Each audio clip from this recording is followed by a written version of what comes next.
الكتاب ولم يجعل له عوجا. الحمد لله الذي نحمده ونستعينه ونستغفره ونعوذ بالله تعالى من شرور أنفسنا. من يهده الله فلا مضل له ومن يضلله فلا هادي له، ونشهد أن لا إله إلا الله وحده لا شريك له، ونشهد أن سيدنا ومولانا محمدا عبده ورسوله وصفيه وخليله، بلغ الرسالة وأدى الأمانة ونصح للأمة وكشف الله به الغمة، وتركنا على المحجة البيضاء ليلها كنهارها لا يزيغ عنها إلا هالك، فعليه أفضل الصلوات وأتم التسليم، وعلى آله وصحبه ومن استنى بسنته إلى يوم الدين. اللهم اجعلنا منهم ومن الذين آمنوا وعملوا الصالحات وتواصوا بالحق وتواصوا بالصبر. آمين يا رب العالمين.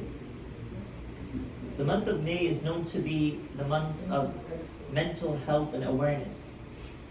And as many of us are living our lives, probably maybe working from home, there was a time, if you look back 10, 20, 30 years ago, it wasn't possible to work remotely from home.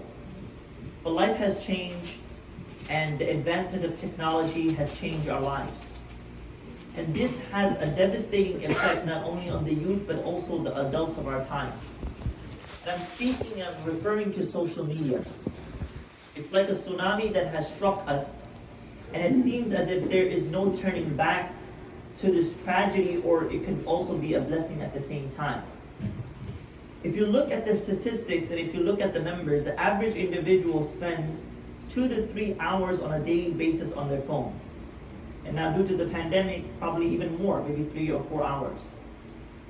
And it seems as if it has changed our lives primarily for the youth and also the adults as well, as I mentioned previously.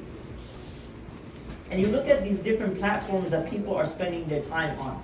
And I'll go through a few numbers so for us to understand. Twitter, for example, has over 500 million users. WhatsApp has over 1 billion users. Instagram has close to 2 billion users now. And the biggest of all, Facebook, which has 2.5 billion users, each and every single day it's growing. And they mention if Facebook was a country, it will be the largest country of all. Now, the question remains, as I being a Muslim, how do I conduct myself as a Muslim? Because Muslims always have a purpose. They always have a goal. Number one is primarily to learn, right? Because many of us, we watch videos, people spread videos, some of it is useless, some of it is completely, unregardless. It has no benefit. Sometimes there's many videos, many tips where people learn from things. And number two is to propagate what we learn, right? Sometimes you actually see a video that's great, and then you instantly quickly share it with your family members, thinking that they will benefit from it, and sometimes they do, sometimes they just disregard it. So it is very important that a person conducts themselves as a Muslim.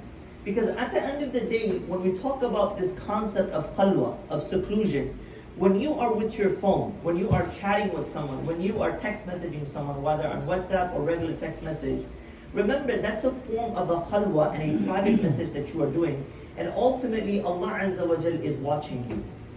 And your discipline and your adab and your respect and your etiquette must remain on social media the same way you conduct yourself on your normal lives. Because what's happened in social media is sometimes there's this perception, right, of people having a very happy life. And this is, again, coming back to the root and the cause, it has a mental effect and a damage. So someone on Instagram travels to Thailand or whatever, somewhere in Singapore, and they post up a couple of posts, right? And now the husband or the wife is complaining to the husband, or the husband is complaining, whatever it may be, saying that, oh look, they go on annual vacation, they're enjoying their life, and look at you, you don't do anything for me. So they start complaining. But it's just a picture at the end of the day. You don't know what is going on in their life behind the picture. You don't know the miserable things that are going on. They probably might be even going through a divorce. You don't know. I don't know. So the thing is also, when it comes to these adabs, like we mentioned in Islam, do not be judgmental. Do not be rude. Do not be disrespectful. Social media has created a split personality where people have this perception on social media, on different platforms. So you perceive that they are someone, right? But when you actually meet them in reality, they have an ugly character. They don't probably even look as nice, right? Because of all these filters and etc. And you realize that that's not the person that you thought that person was on social media. And vice versa. The opposite happened. Sometimes on social media, the way this person writes and they post up, right? It's ugly and whatever, but in person they could be better, right? They probably don't post up anything. You're probably thinking they have no life, but they have a beautiful life. And what happens is, our intentions start being diluted. I'll give you an example from the Quran, where many people are doing many things because, of course, social media is used to market things, whether you're a salesperson, whether you're just a public figure that's trying to gain followers. At the end of the day, your intention always has to be clean.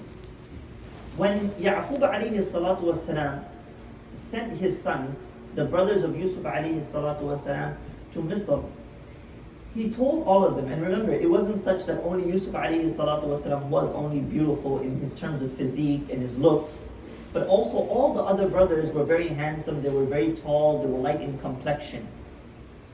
So he told him, وَقَالَ يَا بَنِيَّ لَا تَدْخُلُوا مِنْ بَابٍ وَاحِدٍ وَادْخُلُوا مِنْ أَبْوَابٍ مُتَفَرِّقَةٍ.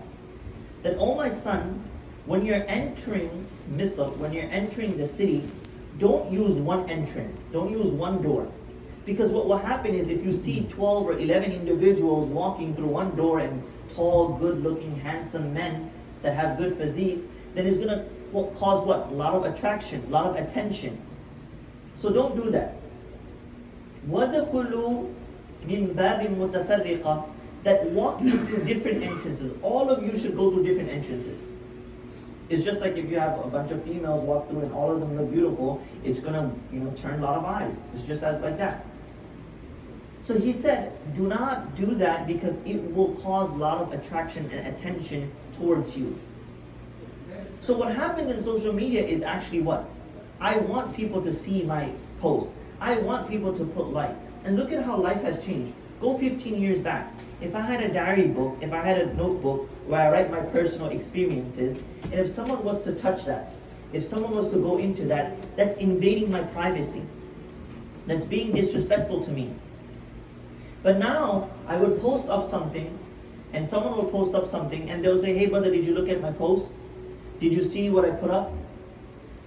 So it has changed our lives in different ways.